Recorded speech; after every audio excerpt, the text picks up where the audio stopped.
এই যুগে দাঁড়িয়ে যেখানে সবাই ডিজিটাল ক্যামেরায় সুন্দর সুন্দর রান্না বা খাবারের ভিডিও আপলোড করে যাচ্ছে, সেখানে কোনো সিম্পল গ্রাম্য রান্না যেটার মধ্যে না আছে তেমন কোনো উপকরণের আতিশয্য, না আছে দেখার সৌন্দর্য, এমন রান্নার ভিডিও আপলোড করা কি খুব লজ্জার?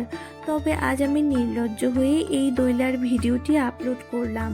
সত্যি বলতে এই রেসিপিটা সিম্পল হলেও আমার কিন্তু খেতে খুব ভালো লাগে। এটা আখের গুড় বা পাটালি গুড় দুটো দিয়েই খেতে খুব ভালো লাগে।